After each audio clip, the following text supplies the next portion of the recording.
Welcome to this gentle space of understanding.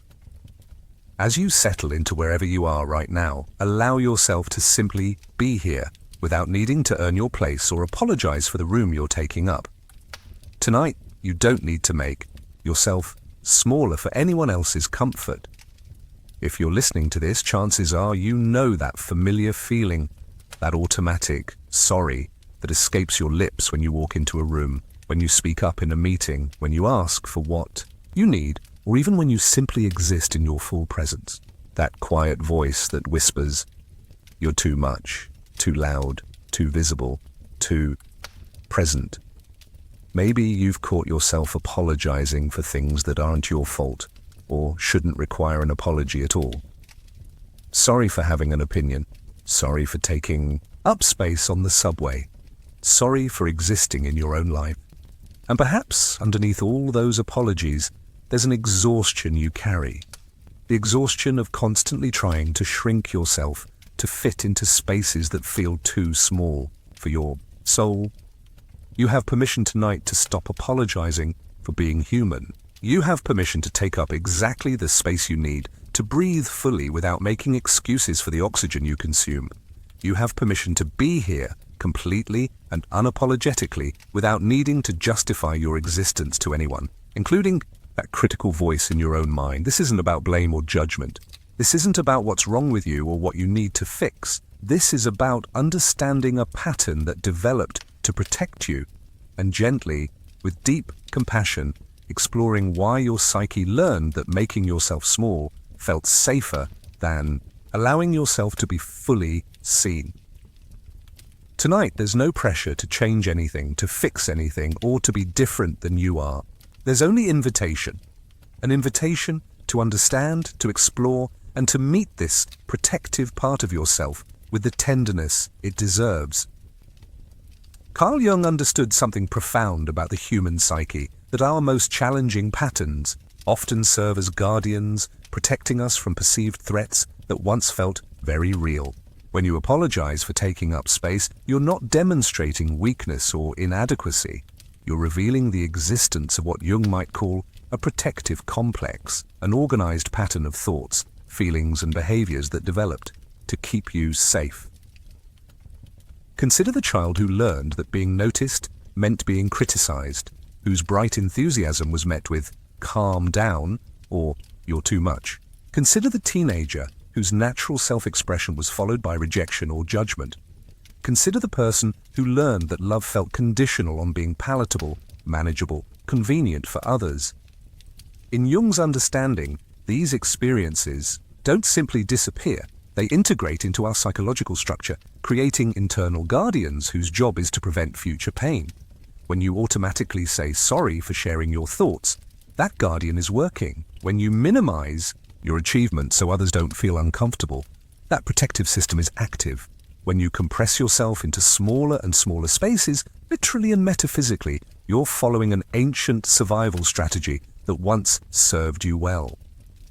Jung wrote extensively about the shadow, the parts of ourselves we've learned to hide, deny, or push away. But what if the tendency to apologize for existing isn't about something wrong with you, but about something that went wrong around you? What if the need to make yourself smaller developed because the spaces you found yourself in couldn't hold your full presence safely? This isn't about blame, not of yourself, not of others. It's about recognition. Recognition that somewhere along the way, your brilliant, adaptive psyche learned that visibility could be dangerous, that taking up space might lead to rejection, that being fully yourself might threaten the connection you needed to survive. Jungian psychology, healing happens not through eliminating these protective patterns, but through conscious relationship with them. Instead of fighting the part of you that apologizes, we learn to understand it. Instead of judging the tendency to make yourself small, we appreciate its protective intention. Instead of trying to force yourself to be different, we create space for integration, bringing conscious awareness to unconscious patterns. The person who apologizes for existing carries within them tremendous sensitivity, awareness of others' needs, and often a capacity for empathy that runs deeper than most. These aren't flaws to be corrected, they're gifts that perhaps learn to hide because the world felt unprepared to receive them safely. Tonight we're going to explore this pattern, not as something broken that needs fixing, but as something protective that deserves understanding. We're going to meet the part of you that learned to apologize for being alive with curiosity rather than criticism, with appreciation rather than judgment. Jung believed that what we resist persists, but what we accept transforms. So instead of resisting the apologetic voice, we're going to listen to its story. Instead of forcing yourself to take up more space, we're going to understand why taking up less space once felt necessary. Instead of judging the pattern, we're going to appreciate the intelligence within it. This exploration isn't about becoming someone different. It's about becoming more fully yourself, including the protective parts, the sensitive parts, the parts that learn to apologize as a way of maintaining connection in a world that sometimes felt unsafe for your authentic presence. As we begin this gentle exploration together, imagine for a moment that you're settling into a space that has room for all of you. Not just the parts you feel comfortable sharing, but all of you, the enthusiastic parts, the quiet parts, the parts that have learned to hide, and yes, even the parts that apologize for existing. Feel yourself relaxing into this imaginary space. A space that doesn't require you to shrink or apologize or make yourself convenient for anyone else's comfort. In this space, your natural size, whatever that is exactly right. Your natural voice, however it sounds, is welcome. Your natural presence, however it shows up, belongs here. Take a gentle breath, and as you exhale, release any need to perform or prove your worthiness to be here. You don't need credentials to exist. You don't need permission to take up space. You don't need to apologize for breathing, for having thoughts, for occupying the exact amount of physical and energetic space that you occupy. Tonight's journey is going to be different from other healing approaches you might have encountered. We're not going to try to strong-arm you into confidence or shame you out of apologizing. We're not going to tell you to just stop doing something your psyche developed for important reasons. Instead, we're going to approach this pattern with the same gentle curiosity you might bring to understanding a good friend's behavior. If insights arise during our time together, welcome them gently. If emotions surface, allow them without judgment. If you notice the apologetic voice appearing even now, perhaps apologizing for listening to something about apologizing, simply notice it with kindness. That voice has been working hard to protect you, and it deserves appreciation, not criticism. This exploration will unfold naturally like a flower opening in its own time. There's no rushing, no forcing, no pressure to have breakthroughs or revelations. Sometimes healing happens in quiet, moments of recognition. Sometimes it happens in the space between thoughts. Sometimes it happens in the gentle acknowledgement that you're allowed to exist without earning that right every single day. As we move deeper into this understanding together, trust that your psyche will only reveal what you're ready to see, will only heal what you're prepared to integrate. Your inner wisdom knows the perfect pace for this exploration, and we're going to honor that wisdom throughout our journey tonight. Allow yourself to settle more fully now, knowing that this space, this conversation between us, is one where you don't need to apologize for being exactly who you are, where you're discovering what it might feel like to exist without constant justification. At the heart of Jung's understanding of the human psyche lies a beautiful truth. We are not broken beings who need fixing, but whole beings whose protective strategies sometimes obscure our wholeness. The tendency to apologize for existing isn't a character flaw, it's evidence of a psyche that learned to prioritize connection and safety, even at the cost of authentic self-expression. Tonight, we're going to explore this protective pattern through the lens of what Jung called individuation, the lifelong process of becoming who we truly are, which includes integrating the parts of ourselves we've learned to hide or minimize. When you apologize for taking up space, you're revealing an inner conflict between your authentic self, which naturally has presence, opinions, needs, and impact. and the adapted self that learn to minimize these qualities to maintain safety and belonging. Imagine, if you will, that within your psyche lives a wise guardian whose job has been to scan every environment, every relationship, every interaction for signs that your full presence might be too much, too threatening, too risky. This guardian learned to deploy apologies like a diplomatic shield, maintaining connection while minimizing the perceived threat of your authentic visibility. This guardian isn't your enemy, it's been your protector. It noticed, perhaps when you were very young, that enthusiasm was sometimes met with irritation, that joy was occasionally called too much, that your natural expansiveness seemed to make others uncomfortable. So it developed a strategy: apologize first, minimize second, ensure safety third. But here's what Jung understood that transforms everything. These protective adaptations, while serving us for a time, eventually begin to limit us. The very strategies that once kept us psychologically safe can become barriers to living fully. The guardian that protected us by making us small continues that protection long after the original threats have passed. The journey we're embarking on tonight isn't about eliminating this protective guardian. That would be neither possible nor wise. Instead, we're going to develop a conscious relationship with it. We're going to appreciate its service while gently exploring whether its protective strategies still serve your highest good. In Jung's framework, this is shadow integration, bringing the unconscious protective patterns into conscious awareness so they can evolve rather than simply repeat. Instead of automatically apologizing for existing, you can choose when and how to take up space. Instead of reflexively minimizing yourself, you can consciously decide when presence serves and when humility serves. This isn't about becoming selfish or inconsiderate. Those fears might even arise as we explore this territory, and that's completely natural. This is about developing choice where there was once only automatic reaction, about reclaiming your natural right to exist fully without constant apology. As we move into the deeper layers of this exploration, carry with you this foundational understanding. You are not here to fix something broken, but to understand something protective, and through that understanding, to reclaim the fullness of who you've always been underneath the apologies. Maybe you recognize this moment. You're in a meeting, and you have an idea, a good idea, one that could genuinely help. But as you open your mouth to speak, something happens. The words that come out aren't your idea first. They're an apology. Sorry, this might be stupid, but... Or, I'm probably wrong, but... You've diluted your contribution before you've even made it, wrapped it in so many disclaimers that its power is already diminished.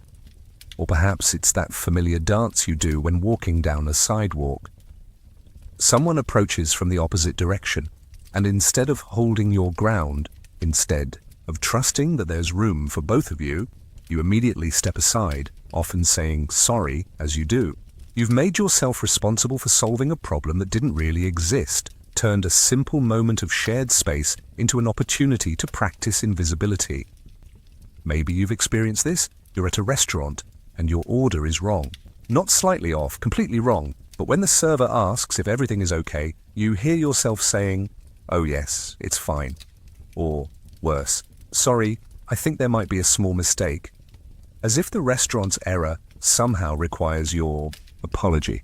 You've transformed from customer to apologizer, taking responsibility for someone else's oversight while your actual needs go unmet. That moment when you're telling a story, something that happened to you, something meaningful, and you notice you're rushing through it, adding little disclaimers like, "I don't know why I'm telling you this," or "This is probably boring," but you're apologizing for having experiences worth sharing, for taking up conversational space with your own life, or consider those times when you need something, actually need it, not want, not prefer, but genuinely need. And yet, when you ask, it comes wrapped in so many apologies and qualifiers that the person you're asking doesn't even understand the importance of what you're requesting. Sorry to bother you, and I know you're busy, and this probably isn't a good time, but if it's not too much trouble, by the time you get to the actual request, you've already given the other person 12 ways to say no comfortably. Maybe you've caught yourself apologizing for your emotions. Sorry, I'm crying, when tears are a natural human response to pain or joy or overwhelm. Sorry, I'm excited, when enthusiasm is one of life's most beautiful expressions. Sorry, I'm upset, when anger often signals important boundary violations that deserve attention, not apology. There's that familiar moment in conversations when someone asks your opinion, and you give it, but then immediately follow it with, "But I could be totally wrong," or "That's just my perspective, though." You've been invited to take up mental space to share your thoughts, and yet you immediately create escape routes for both yourself and the other person, ways to minimize the impact of your perspective. And perhaps most painfully, those moments when you apologize for your own success, your own good fortune, your own moments of happiness. Sorry, I don't mean to brag, but when sharing something you're proud of. You've learned to apologize for joy, to minimize achievement, to make your light smaller so it doesn't outshine anyone else's darkness. Why does this happen? What invisible force compels us to apologize for the space we naturally occupy, for the thoughts we naturally think, for the needs we legitimately have, for the emotions we authentically feel? Jung would say we're witnessing the complex in action, that organized pattern of protective behavior that learned somewhere along the way that our unfiltered presence might be too much for the world to handle safely. This isn't weakness or low self-esteem, though it might masquerade as such. This is evidence of a psyche that became so attuned to others' comfort that it prioritized their ease over its own authentic expression. The person who apologizes for existing often possesses extraordinary sensitivity to social dynamics, remarkable awareness of others' emotional states, and deep capacity for empathy. These are gifts, not flaws, but somewhere along the way these gifts learn to hide behind apologies, to minimize themselves to maintain the harmony that sensitive people often prioritize above their own authentic expression. Notice how in each of these scenarios there's an assumption operating underneath the apology, an assumption that your presence, your needs, your thoughts, your emotions are inherently disruptive, inherently too much, inherently requiring management and minimization. This assumption didn't arise in a vacuum.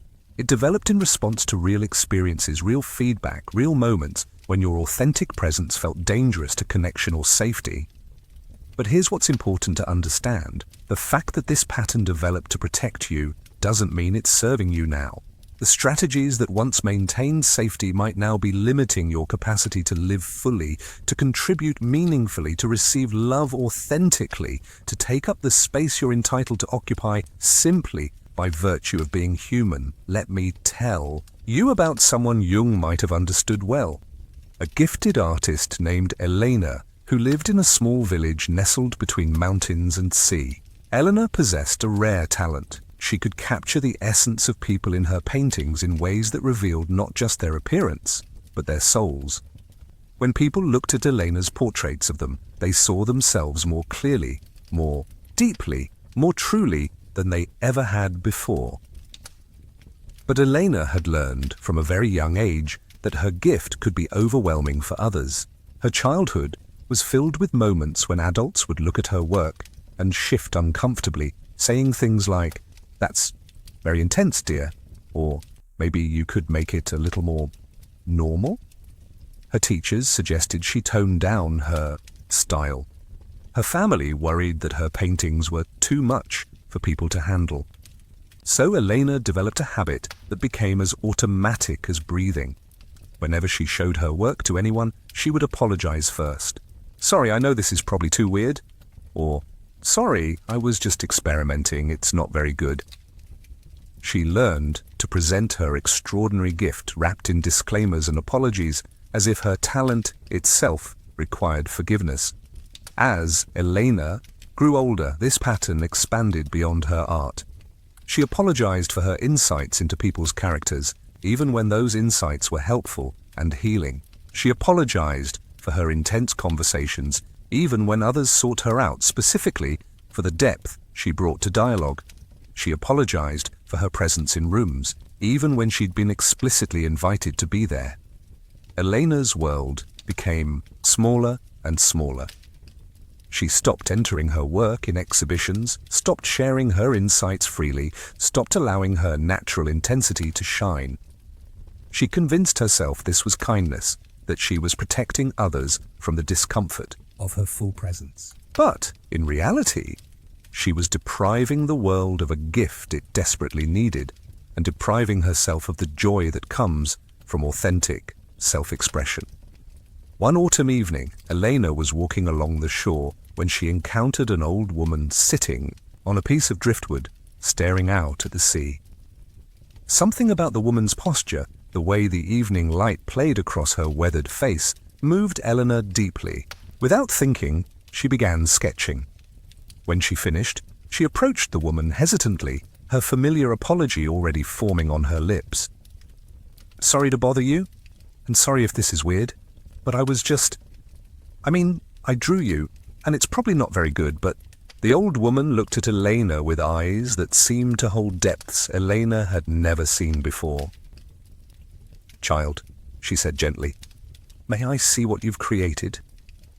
Elena handed over the sketch, bracing herself for the usual discomfort, the polite dismissal, the suggestion that maybe she should try something lighter. Instead, the old woman studied the drawing in silence for a long time. When she finally looked up, there were tears in her eyes. "Do you know what you've done here?" the woman asked. Elena began to apologize again. "Sorry, I didn't mean to upset." "You... Stop," the woman said, not harshly, but with gentle firmness. "You've shown me who I am. Not just what I look like, but who I am. I've been sitting here for hours, feeling invisible, feeling like I'm taking up space in a world that no longer has room for old women like me. And you've shown me that I'm still here, still worthy of being seen, still beautiful in ways I'd forgotten." The woman paused, studying Elena's face. "Tell me, child, how long have you been apologizing for seeing people so clearly?" The question hit Elena like a gentle wave, revealing something she'd never consciously recognized. I don't know what you mean." "You apologized 3 times. Before showing me this gift, you apologized for bothering me, for being weird, for creating something you deemed not very good. But child, this isn't something to apologize for. This is something the world needs. Your ability to see people truly, to reflect their essence back to them. This is sacred work, and you've been treating it like an inconvenience." Elena felt something shifting inside her, like ice beginning to thaw. "But people always seem uncomfortable when I show them things like this. They say it's too intense, too much." The old woman nodded knowingly. "Some people are uncomfortable with being seen truly because they've spent so long hiding from themselves. That discomfort isn't about your gift being wrong. It's about their fear of being fully witnessed. And by apologizing for your ability to truly see people, you're teaching them that they should be afraid of being seen." "But I don't want to make people uncomfortable." "Child," the woman said gently, "there's a difference between being considerate and making yourself invisible. You can honor people's boundaries without apologizing for your existence. You can be sensitive to others' comfort without shrinking your light to accommodate their shadows." Elena felt tears beginning to form. "I've been apologizing for being alive, haven't I?" "You've been apologizing for being fully alive," the woman corrected. "For having gifts that are powerful, for seeing things others might miss, for bringing intensity to a world that sometimes prefers surface-level interactions. But Elena, and yes, I know your name, your reputation, reaches far beyond this village. The world needs people who refuse to apologize for their depth." The old woman stood, moving with surprising grace. "Your gift isn't meant to be comfortable for everyone. Sacred things rarely are. Your paintings, your insights, your intense presence, these are offerings to a world that has forgotten how to see truly. When you apologize for these gifts, you're not being kind, you're being complicit in the world's tendency to choose comfort over truth." As the woman prepared to leave, she turned back to Elena one more time. The next time you want to show someone your work, try this. Instead of apologizing, say, "I'd like to share something with you." Instead of diminishing your gift, acknowledge its power. Instead of making yourself smaller, trust that the right people will have room for your fullness. Elena watched the woman disappear into the evening, feeling something she hadn't felt in years, the desire to take up space, to be seen, to offer her gifts without apology. She realized that her pattern of apologizing hadn't been protecting others from discomfort. It had been protecting her from the vulnerability of being fully witnessed, fully present, fully herself. That night, Elena painted herself for the first time in years. Not a self-portrait that minimized or apologized, but one that captured her intensity, her depth, her sacred ability to see and be seen. When she looked at the finished painting, she didn't feel the urge to apologize for what she saw there. Instead, she felt something revolutionary, the simple, powerful truth that she had every right to exist in her full presence, without permission, without apology, without making herself smaller for anyone else's comfort. Lena's story illuminates something Jung understood deeply. Our protective patterns often develop in response to a world that isn't ready for our authentic gifts. But healing doesn't happen through continued hiding. It happens through conscious choice about when to reveal ourselves and to whom, without the automatic assumption that our full presence requires an apology. Deep within the psyche of someone who apologizes for existing lives a belief so fundamental, so woven into the fabric of their experience, that it operates below the threshold of consciousness. This first core belief whispers constantly, "If I take up too much space, I'll be rejected." It's a belief that didn't develop in isolation, but grew from real experiences, real moments when authentic presence was met with discomfort, criticism, or withdrawal. Jung understood that our core beliefs about safety and belonging often form during our most vulnerable years when we're completely dependent on others for survival. The child's psyche is remarkably adaptive, constantly scanning the environment for clues about what behaviors maintain connection and what behaviors threaten it. In families, schools, or communities where enthusiasm was met with "calm down," where natural exuberance was labeled too much, where authentic expression was followed by uncomfortable silence or disapproval, the adaptive child learns a crucial survival lesson: visibility equals vulnerability. This belief manifests in countless ways throughout life. In the workplace, it shows up as the tendency to minimize achievements, to downplay expertise, to qualify every contribution with disclaimers that protect against the perceived danger of appearing too confident, too capable, too present. The person operating from this belief has often noticed that colleagues who take up space boldly sometimes face subtle or overt criticism, and they've learned to avoid that risk by preemptively shrinking. In relationships, this belief creates a pattern of chronic self-monitoring. The person constantly gauges whether they're talking too much, sharing too deeply, needing too much. They've internalized the message that love is conditional on being manageable, that affection requires them to stay within invisible boundaries they can sense but never quite define. They apologize for having emotions that feel too big, for having needs that seem too complex, for having thoughts that run too deep. The protective logic of this belief is actually quite intelligent.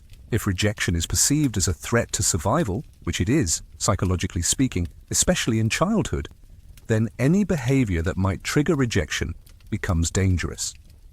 The psyche develops what Jung would call a complex around visibility, an organized pattern of thoughts, feelings, and behaviors designed to maintain safety through strategic invisibility. But notice the assumption embedded in this belief, that your natural presence is somehow excessive, inherently too much for others to handle comfortably. This assumption often develops when you're naturally intense, naturally deep, naturally enthusiastic, naturally perceptive, or naturally anything that doesn't fit the narrow bandwidth of what was considered acceptable in your early environments. The person who believes they'll be rejected for taking up space often possesses qualities that are actually quite rare and valuable. The ability to see beneath surfaces, to feel deeply, to think complexly, to connect authentically. But because these qualities were sometimes met with discomfort or overwhelm in others, they learned to hide them behind apologies and qualifiers. Childhood origins of this belief often include moments that seemed small but created lasting impressions. Perhaps you were a child who asked too many questions, and eventually you noticed that adults began to look tired or irritated when you approached with your natural curiosity. Perhaps you were naturally empathetic, able to sense others' emotions acutely, but when you reflected back what you perceived, people seemed uncomfortable with being seen so clearly. Maybe you were a child who felt things deeply: joy, sadness, excitement, fear. And you learned that others found your emotional range exhausting or overwhelming. You might have been told, directly or indirectly, that you were too sensitive, too dramatic, or too intense. The adaptive child learns to modulate their emotional expression to maintain connection, even when that modulation requires them to disconnect from their authentic internal experience. Or perhaps you were naturally expressive, verbally gifted, full of stories and ideas and observations, but you noticed that others sometimes tuned out, looked away, or found reasons to leave when you were speaking. The lesson learned wasn't necessarily that you were bad or wrong, but that your natural level of expression was more than others could comfortably receive. The belief, if I take up too much space, I'll be rejected, also carries with it a secondary assumption that rejection is devastating, unbearable, life-threatening. And for the child who formed this belief, rejection might indeed have felt life-threatening. Children who develop this pattern often experienced rejection not as simple social feedback, but as threats to their fundamental sense of belonging and safety. What's particularly painful about this belief is how it creates a self-fulfilling prophecy.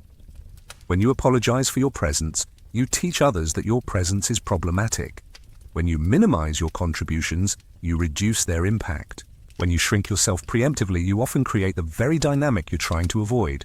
Others become uncomfortable not because you're taking up too much space, but because you're so obviously trying to take up less space than you naturally occupy. Jung would recognize this as the shadow at work, the parts of ourselves we've learned to hide or deny, continuing to influence our behavior from the unconscious. The shadow doesn't disappear when we refuse to acknowledge it. It simply operates outside our awareness, creating patterns we don't consciously choose. But here's what's crucial to understand. This belief, while limiting, developed for intelligent reasons. It protected you from experiences that felt genuinely threatening at the time. The part of you that learned to apologize for existing was trying to maintain connection, safety, and belonging in environments that couldn't hold your full presence safely. The goal isn't to eliminate this protective belief, but to bring it into conscious awareness so you can choose when it serves you and when it limits you. There are indeed times when modulating your presence is wise, when reading the room and adjusting your energy serves everyone involved. But there's a difference between conscious choice and unconscious reaction, between strategic adaptation and automatic diminishment. As you lie here now, consider the possibility that your natural presence, whatever that is, isn't inherently too much. Consider that the discomfort others sometimes feel when you're fully present might not be about you being wrong, but about them being unaccustomed to authentic depth, genuine intensity, or real intimacy. Consider that the world's capacity to receive your full presence might be larger than this old belief suggests. Interwoven with the fear of taking up too much space lies a second core belief that shapes the landscape of chronic apology. My needs are burdensome to others. This belief transforms the natural human experience of having needs into a source of shame, guilt, and automatic apology. It turns the simple act of asking for what you need into a complex negotiation with an internal voice that insists your needs are inherently inconvenient, excessive, or unfair to others. Jung understood that our relationship with our own needs often reflects our earliest experiences of dependency and care. The child who learns that their needs are burdensome develops a complex relationship with the fundamental human experience of needing others. This isn't about having too many needs, it's about learning that having needs at all is somehow problematic. This belief shows up in the way you ask for help, if you ask at all. When you finally work up the courage to request support, it comes wrapped in so many apologies and qualifiers that the person you're asking might not even understand what you actually need. Sorry to bother you, and I know you're busy, and I hate to ask, but if it's not too much trouble, and only if you have time, by the time you reach the actual request, you've already given the other person multiple opportunities to say no and provided them with several justifications for declining. In relationships, this belief creates a pattern of chronic under-asking.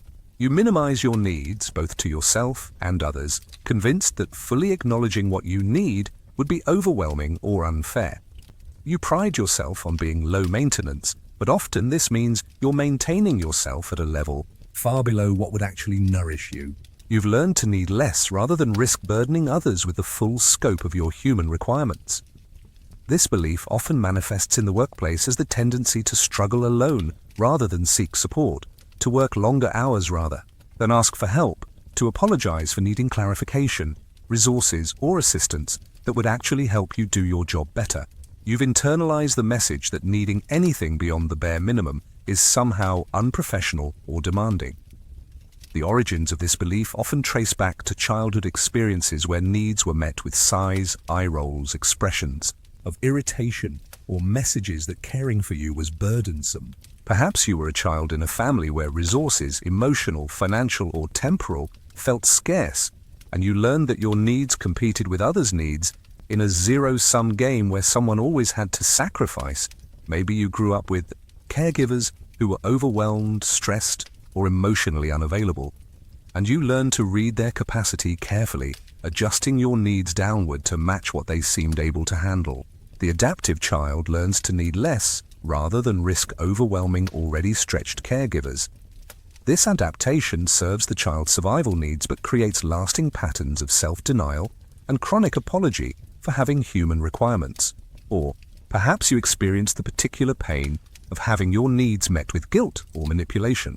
Maybe when you asked for something, you were told about all the sacrifices others had to make, all the inconvenience your needs caused, all the ways your requests created problems for others. The child learns that needing anything comes with a cost, not just to themselves, but to the people they love. This belief is particularly painful because needs are not optional aspects of human experience. We need food, shelter, safety, connection, understanding, support, love, validation, meaning, purpose, growth, creativity, rest, stimulation, solitude, companionship. These aren't character flaws or signs of weakness, they're evidence of being human. But the person who believes their needs are burdensome has learned to experience their humanity itself as problematic. Jung would understand this as a split between the authentic self that naturally has needs and the adapted self that has learned to deny or minimize those needs to maintain safety and connection. This split creates internal conflict. The authentic self continues to have needs while the adapted self continues to judge those needs as problematic. The person operating from this belief often becomes highly attuned to others' needs while remaining disconnected from their own. They become excellent at anticipating what others need, at offering support and care, at being helpful and considerate. But this service to others often comes at the expense of their own well-being, creating a pattern of chronic depletion disguised as generosity. What's particularly insidious about this belief is how it makes asking for help feel selfish, even when that help would ultimately benefit everyone involved. The person who believes their needs are burdensome often struggles longer than necessary with problems that could be easily solved with support, creates stress and inefficiency by trying to handle everything alone, and deprives others of the opportunity to contribute and connect through acts of mutual aid. This belief also creates a distorted understanding of reciprocity in relationships. The person who believes their needs are burdensome often overgives to compensate for what they perceive as the burden of their existence. They become generous to a fault, helpful beyond reason, available to others in ways that aren't sustainable, all in an unconscious attempt to earn the right to occasionally have needs of their own. Jung recognized that healing doesn't happen through simply deciding to believe something different. but through conscious relationship with the protective patterns we've developed. In this case, the goal isn't to force yourself to suddenly become demanding or inconsiderate, but to develop conscious choice about when to express needs and when to modulate them. The person who has learned to see their needs as burdensome often possesses remarkable sensitivity to others' capacity, deep awareness of social dynamics, and genuine care for others' well-being. These are gifts that developed alongside the limiting pattern. The healing journey involves keeping the gifts while releasing the automatic assumption that your needs are inherently problematic. Consider, as you rest here, the possibility that your needs aren't burdensome but simply human. Consider that people who care about you might actually want to know what you need, might find fulfillment in being able to support you, might experience their own sense of purpose through acts of mutual care. Consider that healthy relationships involve a natural flow of giving and receiving, and that by chronically under-asking, you might be depriving your relationships of the balance that creates true intimacy and connection.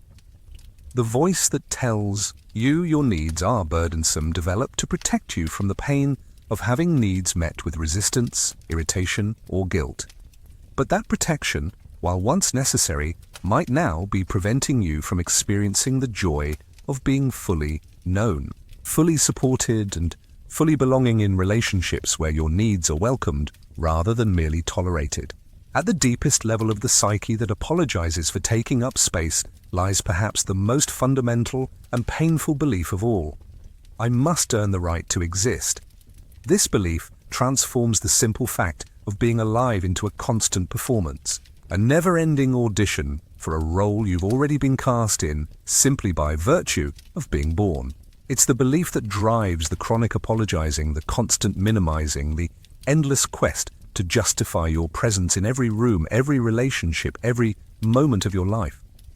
Jung understood that this core belief represents a profound disconnection from what he called the self, the archetypal center of the psyche that knows without question that your existence is inherently valuable, inherently meaningful, inherently worthy of space and breath and presence. When this connection is disrupted, usually in early childhood, the ego begins to operate from a place of existential insecurity, constantly seeking external validation for something that should be internally understood as given.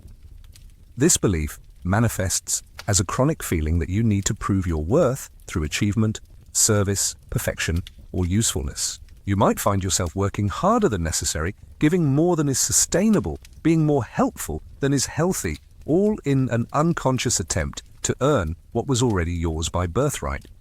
The person operating from this belief has often internalized the message that love, acceptance, and belonging are conditional, that they must be earned through good behavior, exceptional performance, or constant self-sacrifice.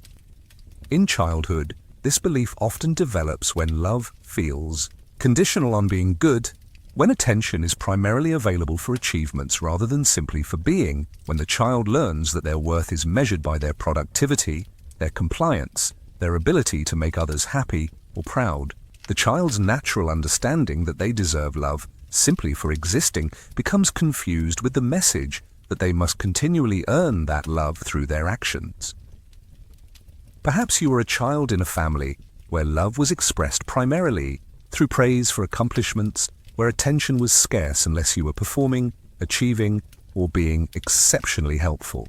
The child learns that their value lies not in their inherent worth as a human being, but in their ability to produce results that others find valuable. Or maybe you grew up in an environment where criticism was frequent but unconditional positive. Regard was rare. You learned to work constantly to avoid disappointment, to achieve constantly to earn approval, to be perfect constantly to prevent rejection.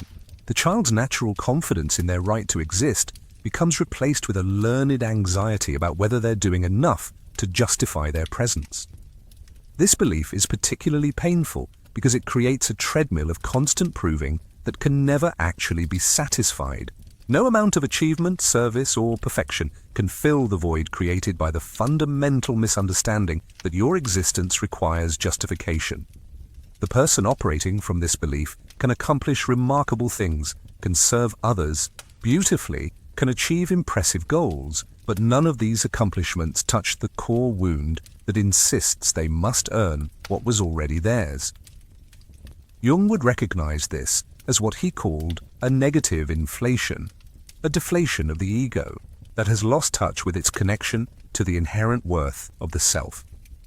Unlike positive inflation, where the ego becomes grandiose and disconnected from reality, negative inflation involves the ego becoming small, insignificant, constantly questioning its right to exist at all. This belief drives many of the apologizing patterns we've explored. When you apologize for having an opinion, you're operating from the assumption that your thoughts must be justified. When you apologize for taking up space, you're acting from the belief that your presence must be earned rather than simply acknowledged. When you apologize for having needs, you're functioning from the idea that your requirements must be reasonable and minimal to be acceptable. The person who believes they must earn the right to exist often becomes a chronic overgiver, convinced that their value lies in their usefulness to others. They become the person others call when they need help, the one who volunteers for every project, the one who says yes when others say no. But this overgiving isn't actually generosity, it's an unconscious strategy for earning the right to take up space in the world. This belief also creates a particular kind of existential anxiety. The person constantly worries about whether they're doing enough, being enough, contributing enough to justify their existence. They might lie awake at night, reviewing their day, cataloging their contributions, wondering if they've earned their place in the world for another 24 hours. It's an exhausting way to live, but it's the only way that feels safe when you believe your existence is conditional.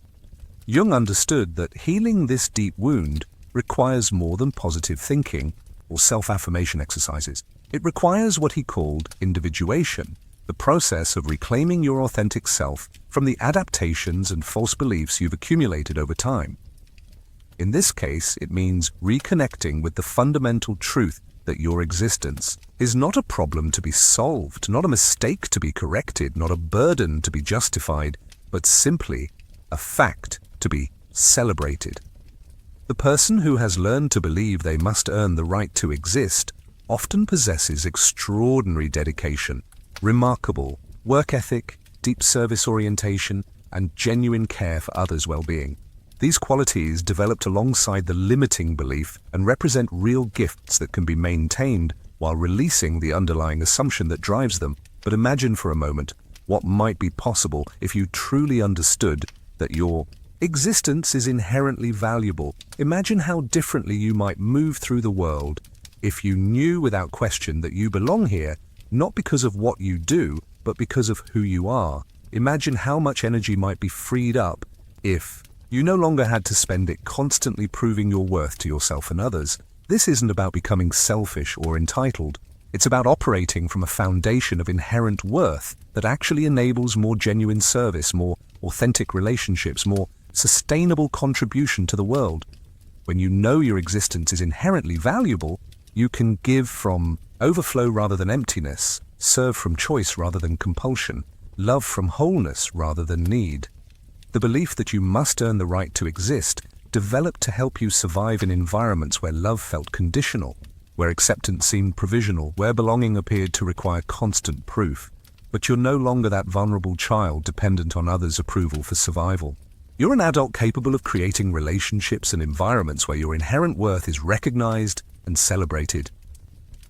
As you rest here now, feeling the weight of your body supported by whatever you're lying on, notice that gravity doesn't require you to earn its support. The earth doesn't ask you to justify your presence before holding you. The air doesn't demand credentials before entering your lungs. Nature itself operates from the assumption that your existence is not only acceptable but necessary, not only tolerated but celebrated. Jung believed that every human being carries within them an innate knowledge of their own worth, even when that knowledge has been buried under layers of protective adaptation. Tonight, as you sink deeper into rest, consider the possibility that this knowledge still lives within you, waiting not to be earned or achieved, but simply to be remembered. The first phase of healing begins not with changing anything, but with the gentle art of recognition. Jung understood that consciousness is the first medicine that bringing unconscious patterns into the light of awareness transforms them from automatic reactions into conscious choices.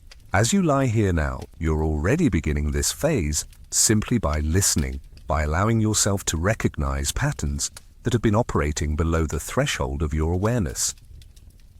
Recognition means learning to catch yourself in the moment. When the apologetic impulse arises without judgment, without criticism, without the need to immediately change anything. It's like becoming a gentle observer of your own psyche, watching with curiosity rather than condemnation as the protective patterns play out. This isn't about catching yourself doing something wrong, it's about witnessing the intelligent, protective system that's been working on your behalf for so long. Maybe you'll begin to notice that moment when you're about to speak in a meeting and you feel the familiar urge to preface your words with an apology. Instead of judging that impulse, you might simply observe it, perhaps even saying to yourself, "There's that protective voice again, trying to keep me safe." This isn't failure. It's the beginning of conscious relationship with your own psychology, or perhaps you'll catch yourself mid-apology, realizing that you've just said sorry for something that doesn't actually require an apology. In these moments, instead of berating yourself for the automatic response, you might pause and appreciate the part of you that's been working so hard to maintain safety and connection. "Thank you for trying to protect me," you might say internally, "but I think I'm safe to be present here." The recognition phase also involves developing what Jung called the observing ego, the part of you that can watch your patterns without being completely consumed by them. This observer notices when you're shrinking, when you're apologizing, when you're making yourself smaller, but it does so with compassion rather than criticism. It's like having a gentle, understanding friend who can point out patterns while remaining completely loving and supportive.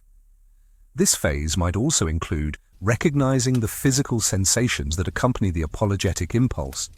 Perhaps you notice a tightening in your chest when you're about to take up space, a tension in your throat when you're about to speak your truth, a collapsing in your posture when you enter a room.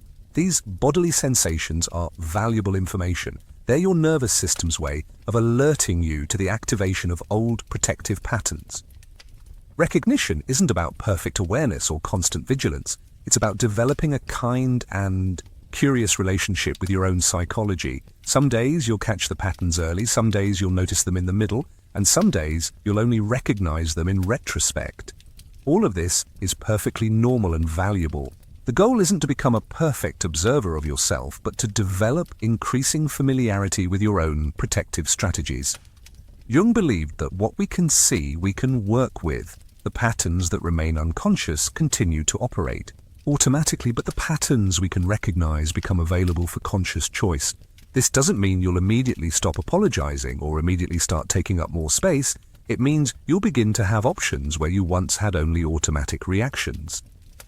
The recognition phase is also about noticing the contexts and relationships where the apologetic patterns are most active. You might discover that you apologize more frequently with certain people, in certain environments, or around certain topics. This isn't about blame or avoidance. It's about understanding that your psyche is still scanning for the conditions that originally made the protective patterns necessary. As you develop this gentle recognition, you might also begin to notice the cost of these patterns. Not in a self-critical way, but in a truthful way. You might recognize how much energy goes into constant self-monitoring, how much creativity gets lost in the effort to make yourself smaller, how much authentic connection becomes difficult when you're always apologizing for your presence. Remember that recognition itself is healing.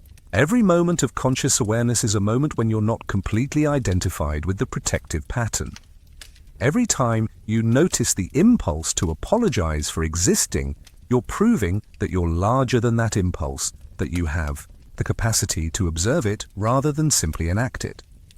This phase requires patience with yourself and trust in the process.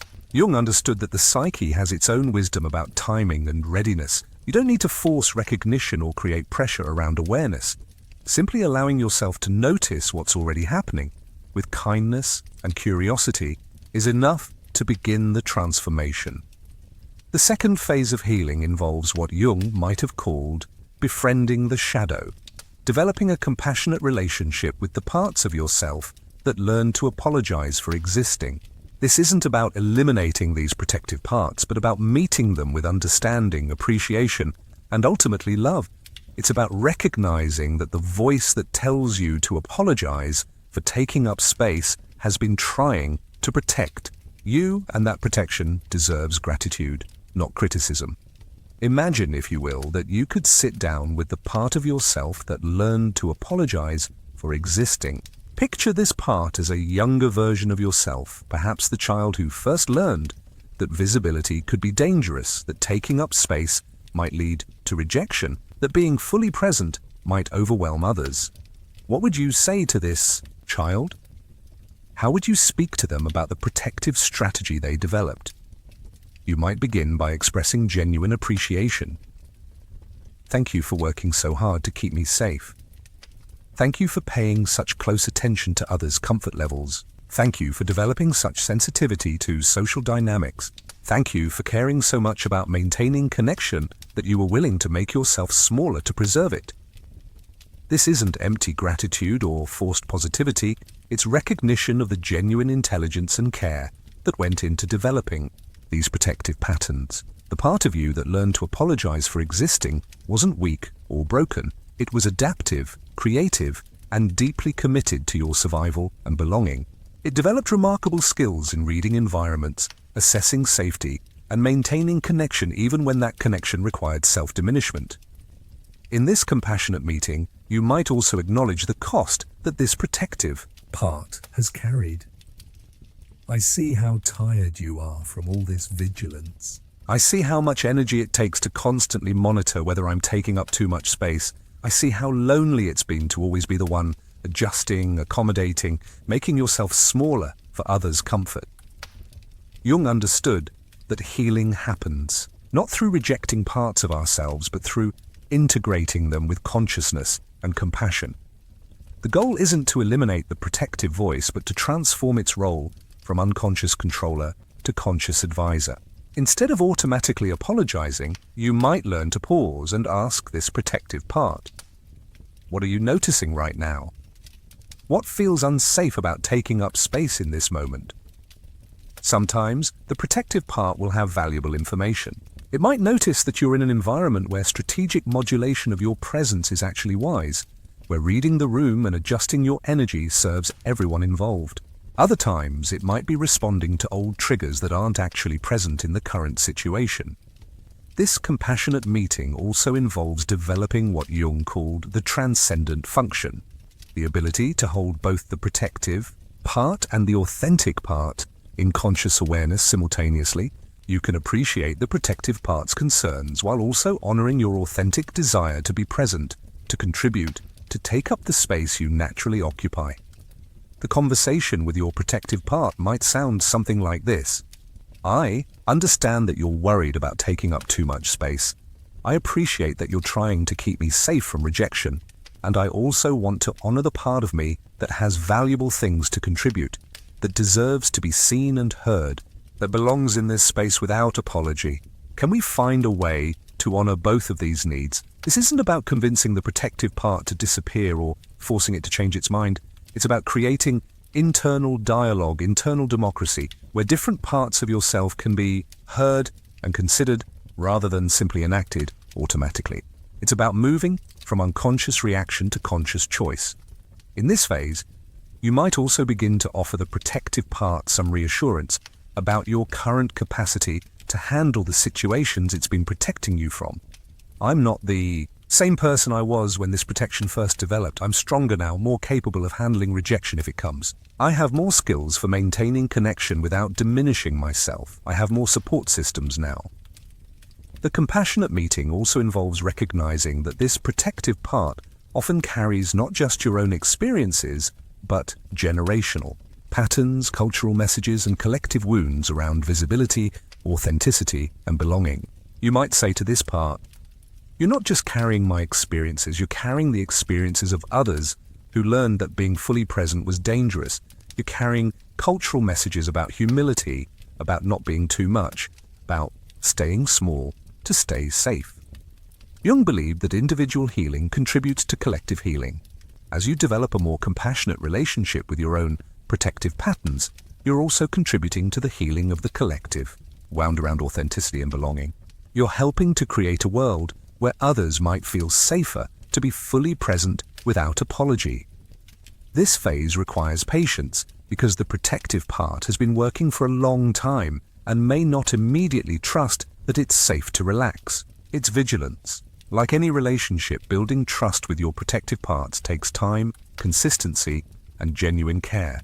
You might need to prove to this part that you can handle being more visible, more present, more authentic without losing the safety and connection it's been trying to protect.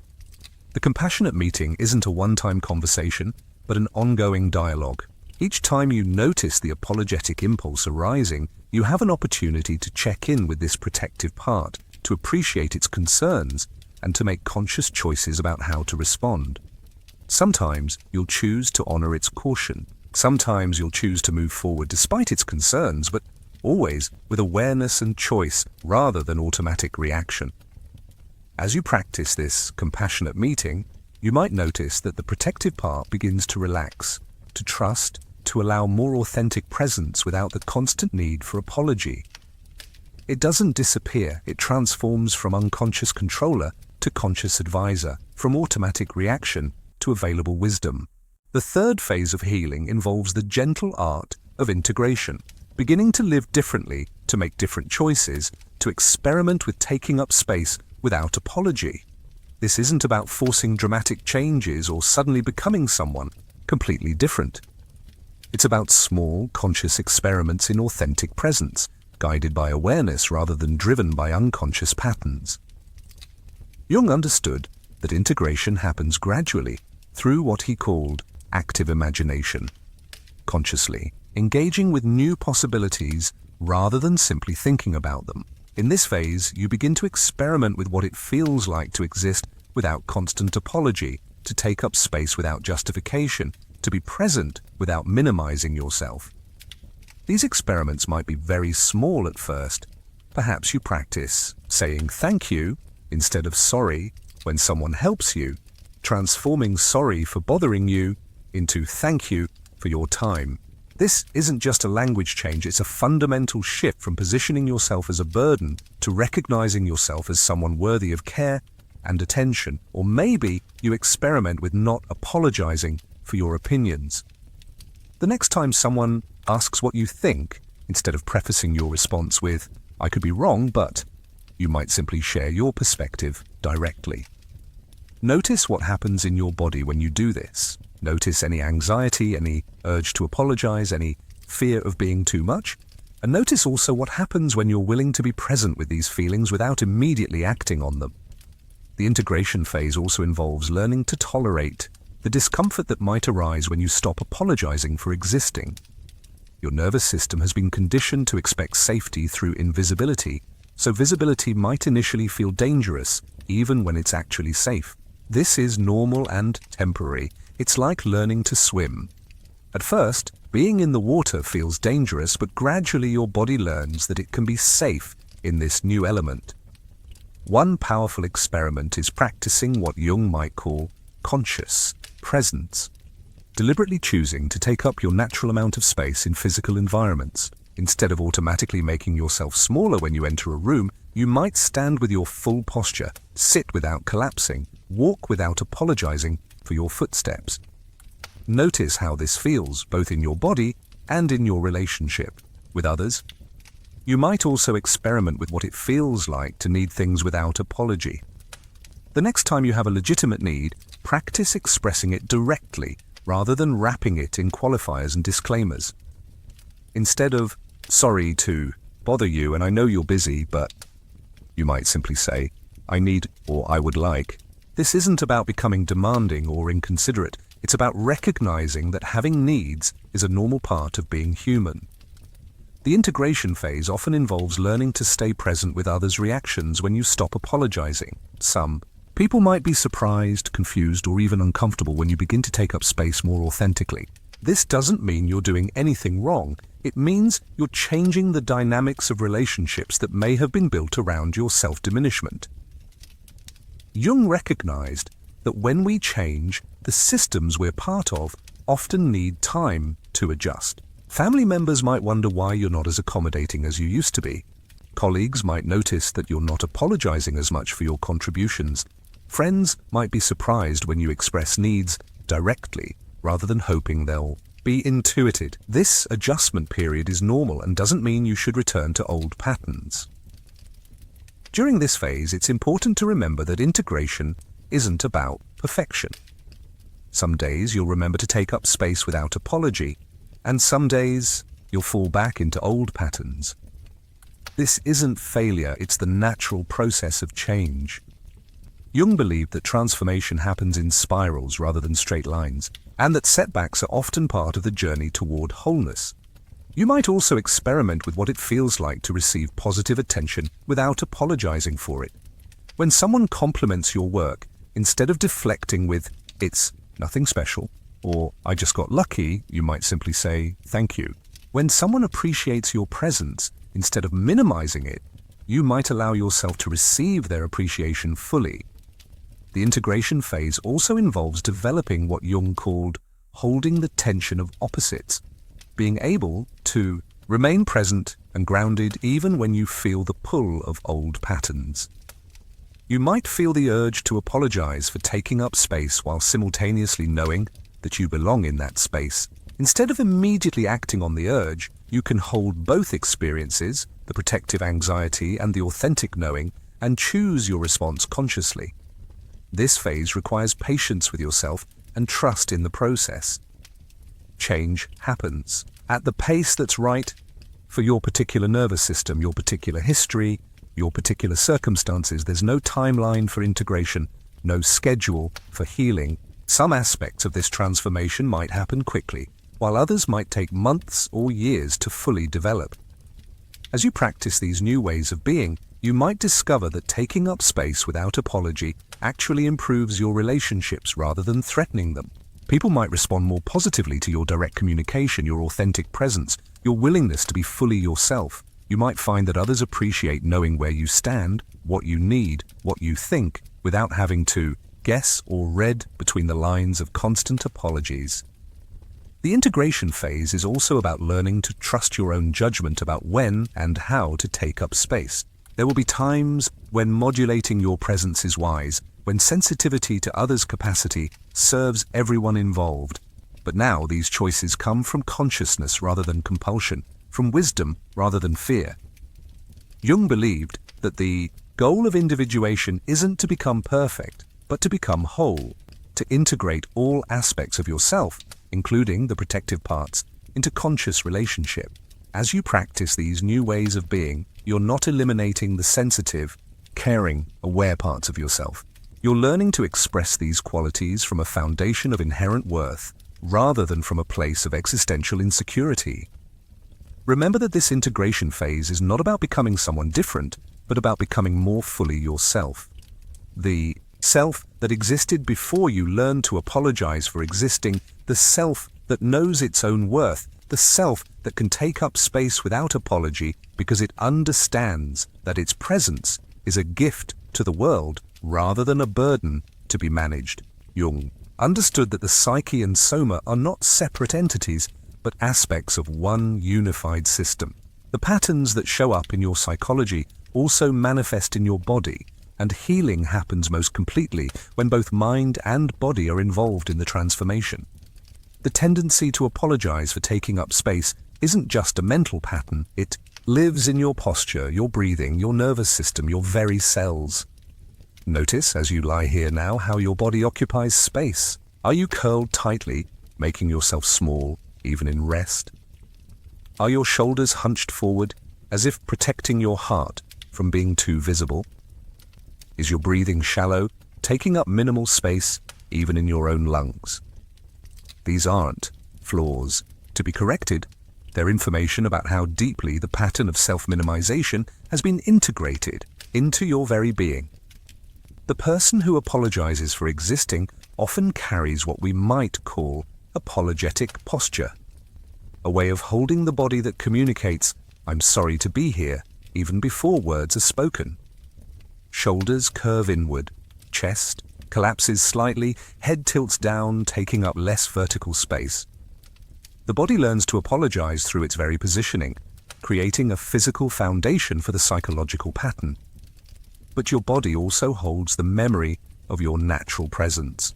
The way you occupied space before you learned it was dangerous to be fully visible.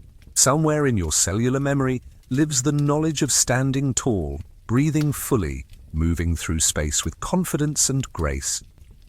This isn't about forcing your body into artificial positions, but about gently awakening the authentic posture that's been waiting underneath the protective adaptations. Begin by simply noticing your breath. The person who apologizes for existing often breathes as if they're trying to take up minimal space, even in their own body. Short, shallow breaths that barely fill the lungs, as if taking a full breath might be too much, too greedy, too present. But breathing is your most fundamental right. You don't need permission to fill your lungs completely, to allow your ribcage to expand, to take up the space that oxygen requires. Try this gentle experiment. On your next inhale, imagine breathing, not just into your lungs, but into your entire torso. Let your ribcage expand not just forward and back, but also sideways, allowing yourself to breathe wider. Let your belly rise and fall naturally, taking up the space that full oxygenation requires. Notice if there's any internal resistance to breathing fully, any sense that taking up this much space with your breath is somehow excessive. Your nervous system has been conditioned to scan constantly for signs that your presence might be too much, and this vigilance lives in your body as a particular kind of tension. You might notice this as a tightness in your chest when you're about to speak up, a clenching in your jaw when you're considering taking up space, a collapse in your shoulders when you enter a new environment. These physical sensations are your nervous system's way of preparing for the potential threat of visibility. Learning to regulate your nervous system is a crucial part of healing the apologetic pattern. When your nervous system is calm and grounded, you naturally take up your appropriate amount of space. When it's activated and vigilant, you automatically contract and minimize. Developing skills for nervous system regulation isn't just about feeling better. It's about creating the physiological foundation for authentic presence. One powerful practice is what we might call grounding through gravity. Feel the weight of your body being fully supported by whatever you're lying on.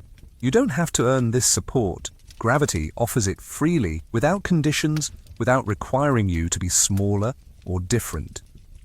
Your body has weight, mass, substance, and it deserves to be held completely. Let yourself sink into this support, allowing your full weight to be received rather than held. Notice how your body relates to boundaries, both creating them and respecting them. The person who apologizes for existing often has difficulty with boundaries, both in sensing their own edges and in maintaining appropriate space between themselves and others. Your skin is your largest organ, and it defines the boundary between you and the world. Practice sensing this boundary not as a wall that keeps others out, but as a container that holds your authentic presence. Your posture tells a story about your relationship with visibility. When you stand or sit, notice whether you're trying to make yourself smaller, whether you're apologizing with your body before you even speak.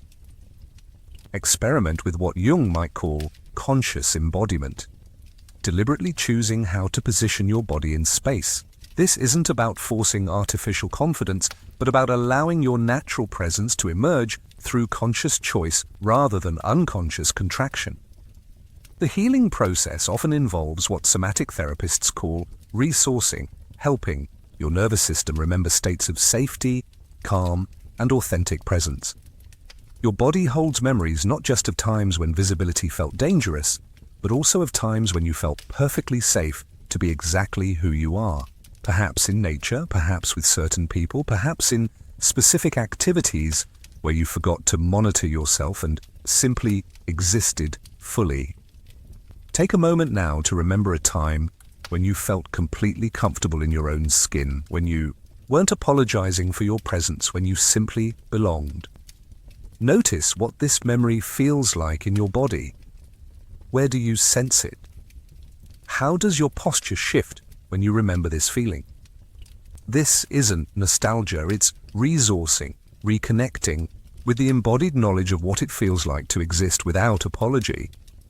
Your voice is also part of this somatic healing. The person who apologizes for taking up space often speaks quietly, quickly, tentatively, as if their words themselves are taking up too much auditory space. Notice how you use your voice. Do you speak from your throat, high and tight, or from deeper in your body? Do you rush through your words as if to minimize the time you're taking up, or do you allow natural pauses and rhythms? Experiment with what it feels like to speak from your chest, your belly, your full body, rather than just your throat. Let your voice take up sonic space. Let your words have weight and presence. This isn't about being loud or dominating, but about allowing your voice to carry the full presence of who you are, rather than the diminished version that's been trying to stay safe through invisibility. The integration of body-based healing also involves developing what we might call somatic choice. The ability to notice when your body is contracting into apologetic patterns and consciously choose a different response. Instead of automatically hunching your shoulders when you enter a room, you might pause, breathe, and choose to stand with your natural height. Instead of immediately making yourself smaller when someone looks at you, you might stay present in your body and allow yourself to be seen. Remember that your body is not separate from your healing. It's the vehicle through which all healing happens. Every time you choose to breathe fully, to stand naturally, to speak from your authentic voice, you're not just changing your posture, you're rewiring the neural pathways that have associated visibility with danger. You're teaching your nervous system that it's safe to exist fully, that taking up space is not only acceptable but necessary for your well-being and authentic contribution to the world. As you begin to heal the pattern of apologizing for your existence, you'll likely notice that your relationships begin to shift in profound ways. Jung understood that we don't exist in isolation, we're always in relationship, and when we change, the dynamics of our connections with others inevitably transform as well. This can be both beautiful and challenging, and understanding these changes is crucial for maintaining your healing journey. The person who has been apologizing for taking up space often becomes what we might call the accommodating one in relationships. You've been the one who adjusts, who adapts, who makes space for others by making yourself smaller. Your friends, family, colleagues, and romantic partners may have unconsciously come to rely on this dynamic, expecting you to be the one who compromises, who apologizes first, who minimizes your needs to maintain harmony. When you begin to take up space without apology, some people in your life might feel confused, surprised, or even uncomfortable. This doesn't mean you're doing anything wrong. It means the relational system is adjusting to your growth. The person who was used to you automatically saying sorry might not know how to respond when you express your thoughts directly. Family member who was accustomed to you accommodating everyone else's preferences might feel uncertain when you clearly state your own needs. Jung recognized this as what happens when one person in a system begins to individuate, to become more authentically themselves. The entire system must reorganize to accommodate this new authenticity, and this reorganization can sometimes feel threatening to others who have been unconsciously benefiting from your self-diminishment. Some relationships will grow stronger and deeper as you learn to show up more authentically. The people who truly care about you will likely welcome your increased presence, your direct communication, your willingness to take up space. They may express relief that they no longer have to guess what you need or want, that they can relate to you as a full person rather than someone who's constantly apologizing for existing. But some relationships might become more challenging or even need to end. If a relationship was built primarily on your willingness to be small, to accommodate, to apologize for your presence, then your growth might threaten the foundation of that connection.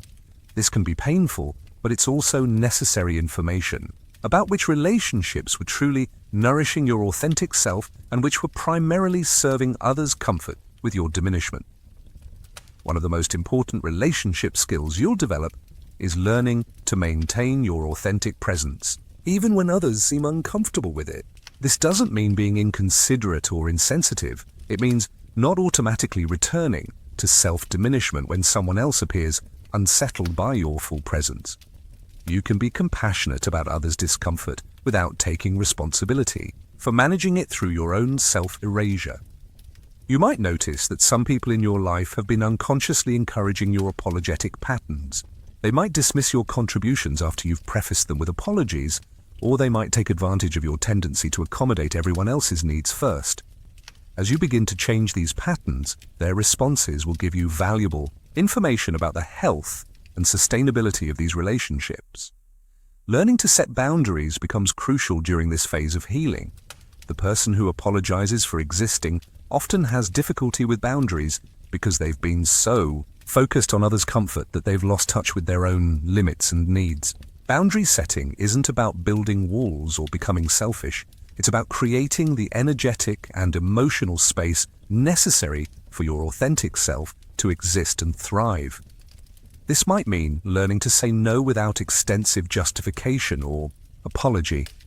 Instead of, "I'm so sorry, I know I should be able to help, but I can't because," you might simply say, "I won't be able to do that." This directness might feel harsh at first, especially if you're used to cushioning every boundary with apologies and explanations, but it's actually more respectful to both yourself and others. You'll also likely need to navigate others' attempts to pull you back into familiar patterns. Some people might unconsciously test your new boundaries, expecting you to return to your old accommodating ways when pressured.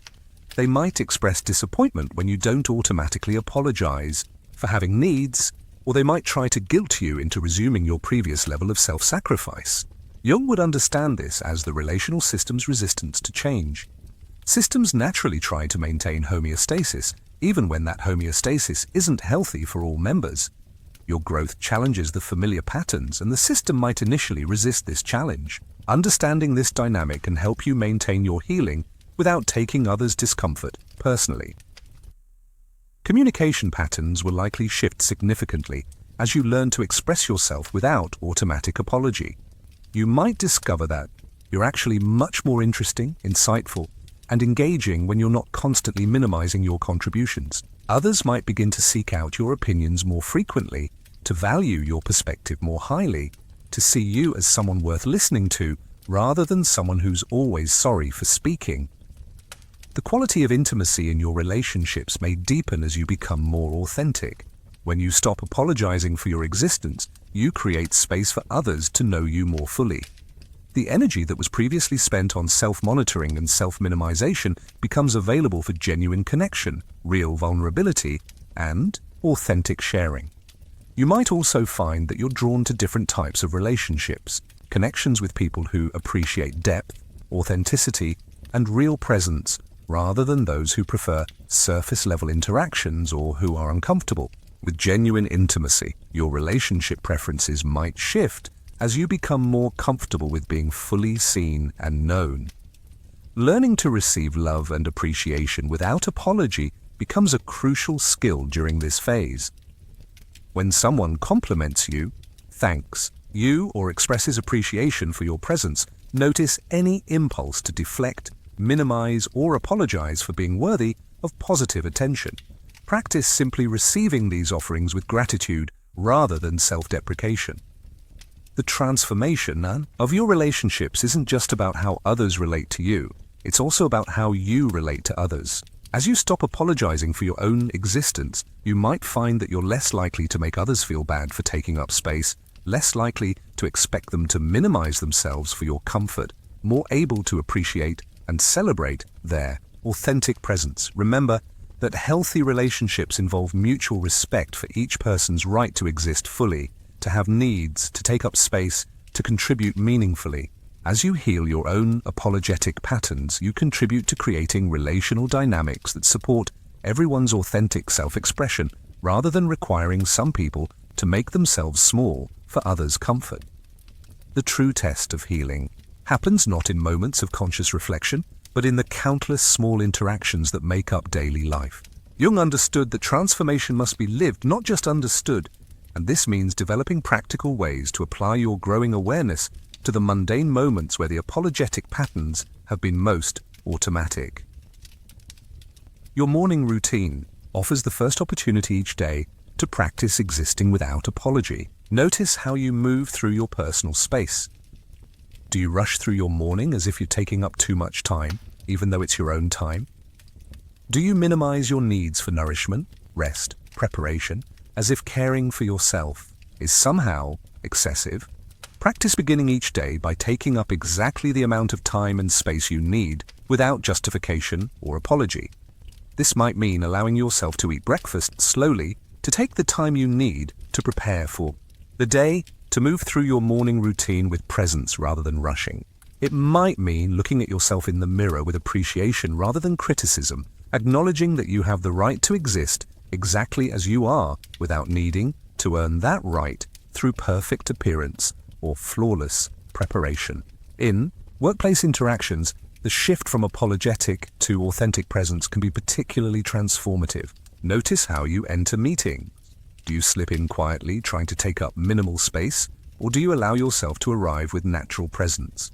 When you have something to contribute, practice sharing it directly rather than prefacing it with disclaimers about its potential inadequacy. This doesn't mean becoming aggressive or inconsiderate. It means allowing your natural competence and insight to be visible without apology. Instead of, "Sorry, this might be a stupid question," but you might simply ask your question. Instead of, "I hate to interrupt," but you might say, "I have a thought about this." These small changes in language reflect profound shifts in your relationship with your own value and right to participate. Email communication often reveals apologetic patterns clearly. Notice how you write professional emails. Are they filled with phrases like, "Sorry to bother you," "I hope this isn't too much trouble," or "Sorry for the delayed response"? Experiment with more direct communication that acknowledges others' time without apologizing for your own needs. "Thank you for your time" carries different energy than "sorry to bother you." In social situations, practice staying present in your body and voice rather than automatically contracting when attention comes your way. When someone asks about your life, your work, your interests, notice any impulse to minimize or deflect. Instead of "it's nothing special" or "I'm just doing boring stuff," you might share genuinely about what's happening in your life without apology for having experiences worth discussing. The grocery store, the bank, the coffee shop, these everyday environments offer countless opportunities to practice existing without apology. Notice how you navigate physical spaces. Do you automatically step aside for others, even when it's not necessary? Do you say sorry when someone bumps into you? Do you minimize your presence in lines, in aisles, in shared spaces? Experiment with taking up your natural amount of physical space without aggression, but also without automatic contraction. This might mean standing with your natural posture while waiting in line, making appropriate eye contact with service providers, speaking clearly when placing orders rather than rushing through your requests as if they're burdensome. Transportation offers particular opportunities for practice. On public transit, notice whether you automatically make yourself smaller to accommodate others, even when the space is adequate for everyone. In your car, observe whether you drive apologetically, hesitating at intersections when you have the right of way, waving apologetically when following traffic rules. These patterns reflect the deeper belief that your presence requires constant justification. Family interactions often activate the oldest apologetic patterns. These are the relationships where you first learn to minimize yourself, and they're often where the patterns are most entrenched. Practice maintaining your authentic presence during family gatherings, expressing your thoughts and needs directly, rather than hoping they'll be intuited, setting boundaries kindly but clearly when necessary. This might mean not automatically taking responsibility for family harmony by making yourself smaller when tensions arise. It might mean contributing to conversations without prefacing your thoughts with apologies. It might mean asking for what you need rather than hoping others will notice and offer. Evening routines offer opportunities to practice self-care without apology. Do you rush through your evening needs as if taking time to wind down is somehow excessive? Do you minimize your need for rest, relaxation, personal time? Practice ending each day by honoring your need for restoration without guilt or justification. Throughout the day, develop what we might call micro-practices, small moments of conscious choice that interrupt automatic apologetic patterns. When you walk into a room, practice standing with your natural height rather than automatically hunching. When you speak, practice allowing natural pauses rather than rushing through your words. When you need something, practice asking directly, rather than hedging your request with extensive qualifiers. Notice your relationship with mistakes and imperfections. The person who apologizes for existing often over-apologizes for normal human errors. Practice distinguishing between situations that genuinely warrant apology, when you've actually caused harm or inconvenience, and situations where you're apologizing simply for being imperfect, human, or visible. Technology and social media present unique challenges for someone healing apologetic patterns. Notice how you interact online. Are you apologizing for posting, for sharing your thoughts, for taking up digital space? Practice sharing authentically without extensive disclaimers about the value or appropriateness of your contributions. The practice of receiving compliments, appreciation, and positive attention becomes a daily opportunity for healing. Instead of deflecting with "it was nothing" or "I just got lucky," practice simply saying "thank you." Allow positive feedback to land rather than immediately minimizing or dismissing it. Remember that these daily applications aren't about perfect performance or never apologizing. They're about developing conscious choice where there was once only automatic reaction. Some days you'll remember to practice these new ways of being, and some days you'll fall back into old patterns. This is completely normal and part of the healing process. The goal isn't to become someone who never apologizes or who takes up space inconsiderately. The goal is to develop the capacity to choose how you show up in each moment based on conscious assessment rather than unconscious programming. Sometimes apologizing serves connection and kindness. Sometimes taking up less space serves the collective good. But now these choices come from awareness rather than from the automatic assumption that your existence requires constant justification. As these practices become more natural, you might notice that your relationships improve. Your work becomes more fulfilling. Your daily life feels more spacious and authentic. People respond differently to someone who exists without apology. They tend to take you more seriously, to value your contributions more highly, to relate to you as a full person rather than someone who's constantly minimizing themselves. The steady transformation happens not through dramatic gestures, but through countless small choices to exist authentically, to take up your natural space, to contribute your genuine voice to the human conversation without apologizing for the gift of your presence. As our journey together draws to a close, take a moment to appreciate the profound territory we've traveled tonight. You've had the courage to look honestly at patterns that have been operating below the surface of your consciousness, to meet with compassion the parts of yourself that learned to apologize for existing, and to glimpse the possibility of a life lived without constant justification for your presence. Jung understood that true wisdom isn't found in the elimination of our protective patterns, but in the conscious integration of all aspects of ourselves, the parts that protect and the parts that shine, the parts that contract and the parts that expand, the parts that learn to hide and the parts that long to be seen. Tonight you've begun this sacred work of integration, bringing light to shadows, not to destroy them, but to understand them, appreciate them, and ultimately transform them through conscious relationship. The wisdom you've gained tonight isn't merely intellectual understanding. It's embodied knowing that your existence is inherently valuable, that your presence is a gift rather than a burden, that you have every right to take up space in this world without apology or justification. This isn't arrogance or entitlement. It's the simple, revolutionary truth that you belong here, exactly as you are. You've discovered that the voice that tells you to apologize for existing developed from profound intelligence, exquisite sensitivity to others' needs, and deep commitment to maintaining connection and safety. These qualities haven't disappeared through our exploration. They've been revealed as gifts that can now be expressed from a foundation of inherent worth rather than existential insecurity. The person who has learned to exist without automatic apology doesn't become selfish or inconsiderate. Instead, they become more genuinely generous, able to give from overflow rather than emptiness, to serve from choice rather than compulsion, to love from wholeness rather than need. When you know your own worth, you're actually more capable of recognizing and honoring others' worth as well. Tonight you've also touched the universal human experience that underlies your individual pattern. In a world that often feels safer for those who stay small, quiet, and undemanding, learning to apologize for existing is not a personal failing, but a collective wound. By healing this pattern within yourself, you contribute to the healing of this wound in the larger human community. Your willingness to take up space without apology gives others permission to do the same. The journey of healing you've begun tonight isn't linear or predictable.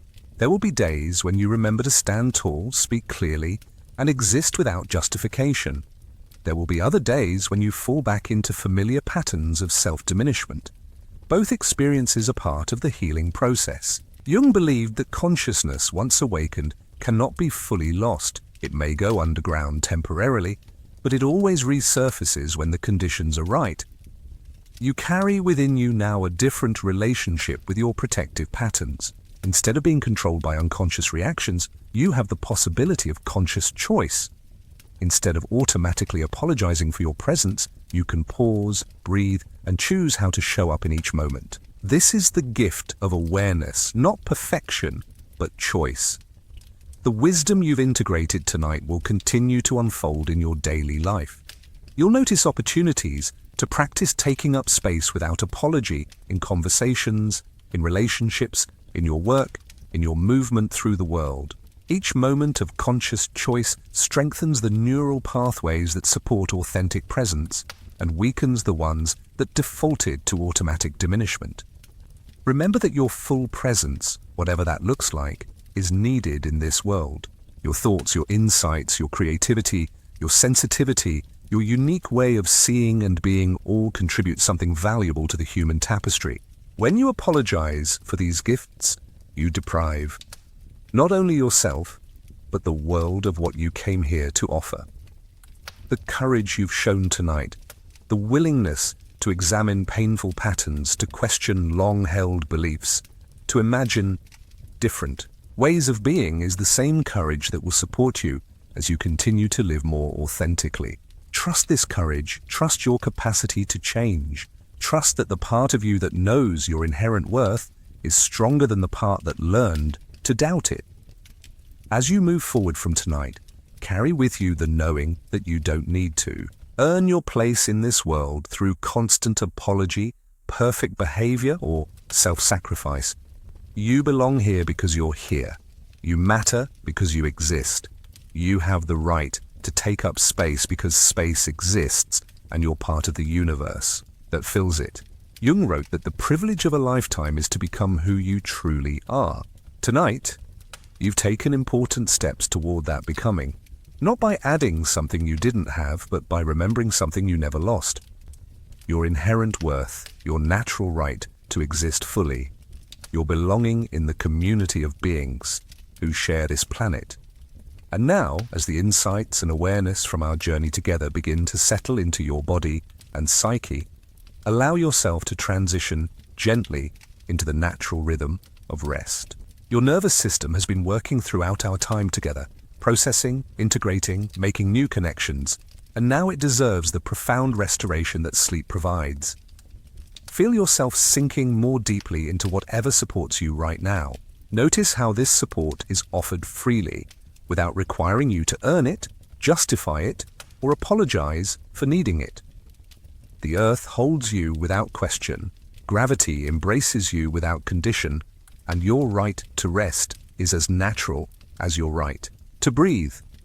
Let your body release any remaining tension from the day, any holding from the exploration we've shared, any effort you've been making to maintain alertness. Your work is done for now.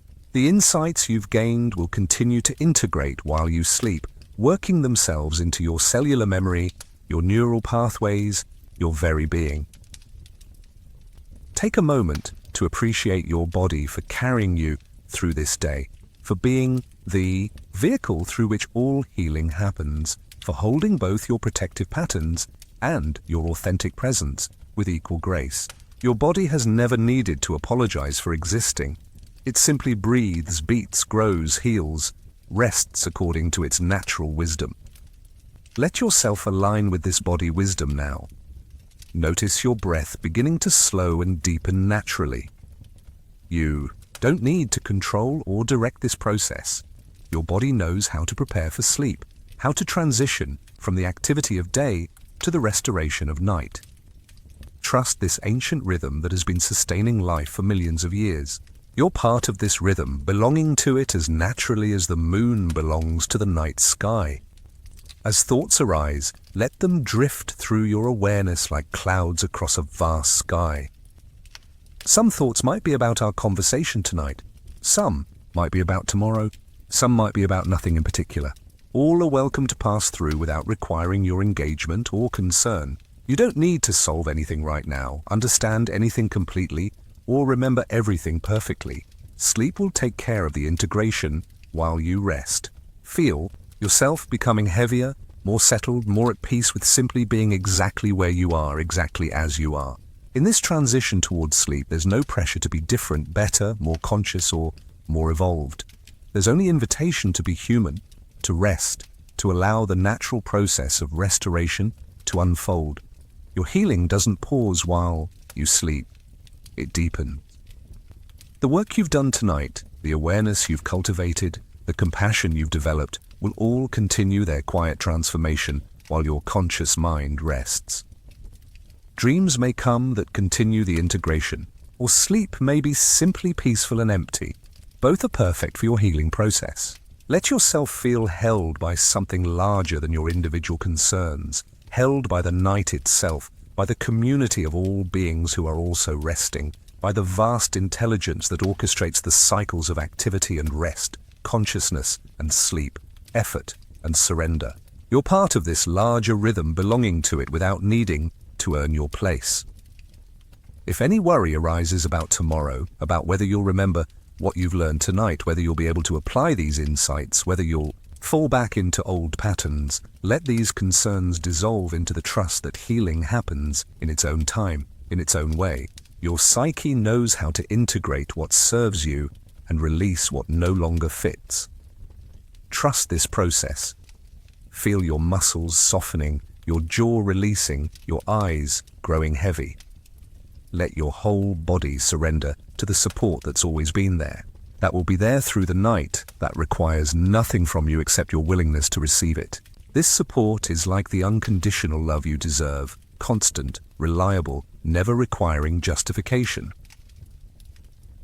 As you drift closer to sleep, imagine that you're releasing any need to monitor yourself, to maintain vigilance, to stay alert for potential threats to your right to exist. Sleep is the ultimate permission to simply be, without performance, without apology, without justification. In sleep, you naturally take up exactly the space you need without question or concern. Your dreams tonight, if they come, may reflect the new possibilities you've touched. Dreams of speaking without apology, of taking up space naturally, of being received and appreciated for exactly who you are. Or your dreams may be about completely different things, carrying you on adventures unrelated to our conversation. Whatever dreams arise will serve your healing in ways your conscious mind doesn't need to understand. Feel yourself floating now between waking and sleeping, between conscious thought and unconscious integration. This liminal space is sacred, a threshold where transformation happens naturally, where the insights of the day settle into lasting change. You don't need to direct this process, you need only to allow it.